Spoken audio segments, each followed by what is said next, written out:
Welcome to The Explainer. Today, we are really going under the hood of Python.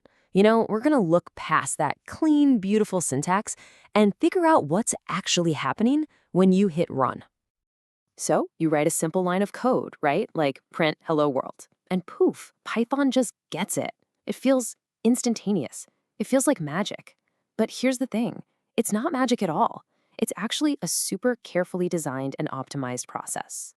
See, your code, the stuff that you and I can read, gets transformed into this special kind of intermediate language. And that language is then executed by something called the Python virtual machine. You can kind of think of it like a custom-built computer that speaks only one language, Python's own secret dialect. All right, so let's dive right into the secret language, shall we?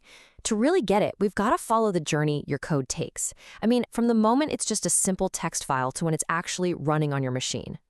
So before your code can even think about running, it has to go through this whole compilation pipeline. First up, Python parses it into what's called an abstract syntax tree. It's basically a tree-like map of your code structure. Then a compiler takes that tree and translates it into bytecode. You've probably seen those .pyc files, right? That's this stuff. And finally, the CPython virtual machine steps in and executes that bytecode. So what is this bytecode anyway? Well, honestly, it's a brilliant design choice.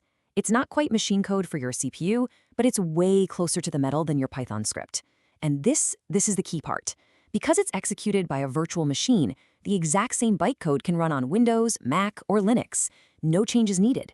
It creates this portable, consistent target, totally abstracting away all those differences between operating systems. It really is the secret sauce behind Python's whole write once, run anywhere philosophy. Okay, I know this all sounds a little abstract, right? Like it's happening somewhere we can't see. But what if I told you we can see it? Python actually gives us a built-in decoder ring to peek at this secret language. It's this awesome little tool called the dis module. And yep, dis stands for disassemble. And here's a perfect example of what dis can show you. On the left, we've got a super simple function, right? Just adds two numbers. And on the right, that's the bytecode it turns into. These instructions, this is what the Python virtual machine is actually executing. Not your original code, but this. Okay, so now that we can see the instructions, we need to understand where they're operating. The CPython virtual machine, it's what's known as a stack-based machine. Basically, it has this dedicated workspace, this little scratchpad, where it does all its work. And this stack is absolutely fundamental to how Python works. Every action, from loading a variable to doing math, it all involves pushing items onto this stack and then popping them back off. The whole stack of plates thing is a perfect analogy. Let's actually walk through it. Okay, let's trace a super simple expression, x times y. The very first instruction is load fast x. This is basically telling the virtual machine, hey, go find the value of the local variable x and push it onto the top of our stack, which right now is totally empty. Next up, you guessed it, load fast y. It does the exact same thing for the variable y, placing its value right on top of the stack. So now our stack has two items on it, with y's value at the very top. All right, now for the action. The binary multiply instruction kicks in. It pops the top two items off the stack. So that's the value of y, then the value of x. It multiplies them together, and then, this is the important part, it pushes the single result back onto the stack. So the stack now just has one thing on it, the product of our multiplication. And to finish things off, the return value instruction comes along. It pops that final result from the stack and sends it back as the output of our function. And just like that, the calculation is done and the stack is empty again, all clean and ready for the next job. So, okay, why does any of this matter? How does knowing this stuff help us write better code? Well, understanding bytecode has some major real-world performance implications. Let's look at a classic example that really drives this home. So check this out. We've got two different ways to add two numbers. On the left, just simple addition with a plus sign. On the right, we're using the built-in sum function on a list. Now, both of these lines do the exact same thing. They get the same result. But as we're about to see, under the hood, they are not created equal. Not at all. And wow, just look at the difference in the bytecode. It's striking. The A plus B version is so lean and clean, just 4 simple instructions. But the sum version, it needs 6 instructions to do the very same thing. More steps, more work. So what's all that extra work Python is doing? Well, that's the crucial point. First, load global has to go look up the built-in sum function. Then, build list has to actually create a brand new list object in memory, just to hold our two little numbers.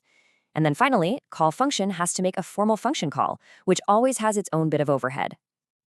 The takeaway here is crystal clear. For simple stuff like this, the direct approach, just using the plus sign, is way faster and more memory efficient. It generates fewer instructions, and the instructions themselves are simpler. See? This shows that understanding bytecode isn't just some nerdy academic exercise. It can directly help you write faster, more efficient code. But wait, the story doesn't end there. Because the Python compiler isn't just, a dumb translator. It's actually really smart. It's smart enough to perform its own optimizations on your code before it even runs. And this right here is a fantastic example of just how clever Python can be. So on the left, our code says to multiply 2 by 3. But look at the bytecode on the right. There's no binary multiply instruction anywhere. What happened? Well, Python saw that calculation, realized the answer is always 6, and just pre-calculated it during compilation. It literally folded the constants together and just put the result, 6, directly into the bytecode. This amazing optimization is called constant folding. And you know what? This same principle, everything boiling down to bytecode, it underpins literally everything you do in Python. Those simple if statements, they get translated into comparison operations and special jump instructions. That try except block for handling errors, it sets up special blocks in the bytecode. Even Python's most elegant and powerful features, like list comprehensions and lambda functions, yep, at the end of the day, they all get compiled down into this same set of standard bytecode instructions. All right, so let's wrap this up. What are the big takeaways from all this? Number 1, Python isn't magic. Your code gets compiled into bytecode for the virtual machine to run. Number 2, you've got a super powerful tool, the dis module, that's like your own personal decoder ring. Number 3, remember that the CPython VM is a stack-based machine. It's all about pushing and popping. And finally, and this is the most important one, knowing this stuff makes you a better, more thoughtful programmer, period. And that really leaves us with a final thought, or maybe a challenge for you.